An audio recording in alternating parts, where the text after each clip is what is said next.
Assalamualaikum warahmatullahi wabarakatuh.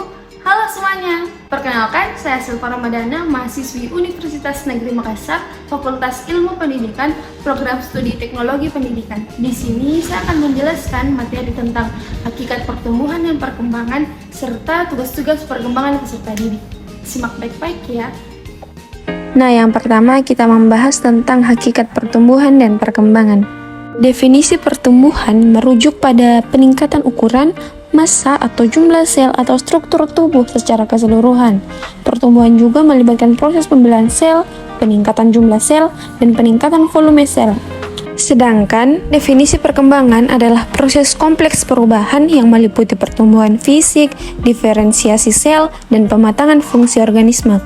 Perkembangan mencakup perkembangan fisik, kognitif, sosio-emosional, dan moral. Faktor-faktor yang mempengaruhi pertumbuhan dan perkembangan. Yang pertama, faktor internal. Faktor genetik, yaitu pewarisan genetik dari orang tua mempengaruhi potensi pertumbuhan dan perkembangan individu. Yang kedua, faktor hormon. Hormon seperti hormon pertumbuhan, hormon seks, dan hormon tiroid berperan dalam mengatur pertumbuhan dan perkembangan tubuh.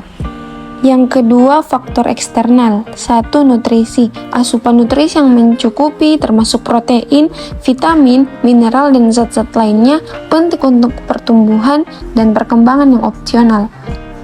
Lingkungan fisik. Faktor-faktor seperti suhu, cahaya, dan tekanan lingkungan mempengaruhi pertumbuhan dan perkembangan organisme.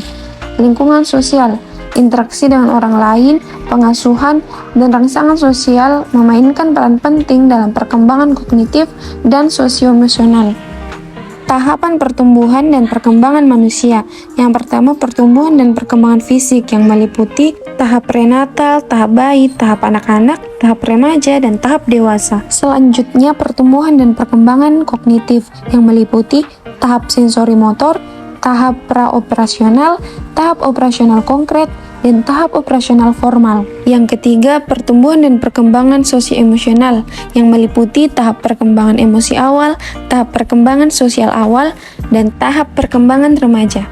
Selanjutnya kita membahas tentang tugas-tugas perkembangan peserta didik yang meliputi tugas perkembangan fisik, tugas perkembangan kognitif, tugas perkembangan sosial, dan tugas perkembangan emosional. Nah, yang pertama, tugas perkembangan fisik yang meliputi pertumbuhan fisik, yaitu peserta didik akan mengalami perubahan fisik yang signifikan selama masa pertumbuhan mereka, dan koordinasi motorik, yaitu peserta didik perlu mengembangkan kemampuan motorik kasar dan halus mereka. Selanjutnya, tugas perkembangan kognitif yang meliputi perkembangan kognitif di mana peserta didik akan mengalami perkembangan kognitif yang signifikan, termasuk kemampuan berpikir, memahami, dan memecahkan masalah. Selanjutnya, tugas perkembangan sosial, di mana ada pembentukan identitas, yaitu peserta didik akan mencoba memahami diri mereka sendiri, ada hubungan sosial, peserta didik perlu membangun keterampilan sosial, dan empati dan penghargaan terhadap perbedaan, di mana peserta didik perlu belajar memahami dan menghargai perbedaan antara orang lain, termasuk perbedaan budaya, ras, agama, dan latar belakang sosial. Dan yang terakhir, tugas perkembangan emosional yang meliputi mengenali dan mengelola emosi. Peserta didik perlu belajar mengenali dan mengungkapkan emosi mereka dengan tepat. Membangun rasa percaya diri, peserta didik perlu membangun rasa percaya diri dan mengembangkan persepsi yang positif terhadap diri sendiri dan mengatasi stres dan tantangan. Peserta didik perlu belajar mengatasi stres, menghadapi tantangan, dan mengembangkan ketahanan mental. Nah, kesimpulan materi kita pada kali ini yaitu pertumbuhan dan perkembangan merupakan proses kompleks yang terjadi dalam kehidupan individu. Pertumbuhan melibatkan peningkatan ukuran, massa atau jumlah sel atau struktur secara keseluruhan. Perkembangan meliputi pertumbuhan fisik, diferensiasi sel, dan pematangan fungsi organisme, serta melibatkan perkembangan fisik, kognitif, sosio-emosional, dan moral. Dan setiap peserta didik akan menghadapi perjalanan perkembangan yang unik. Sebagai pendidik, kita perlu menyediakan lingkungan yang mendukung dan mendorong peserta didik untuk mengatasi tugas-tugas perkembangan ini dengan baik.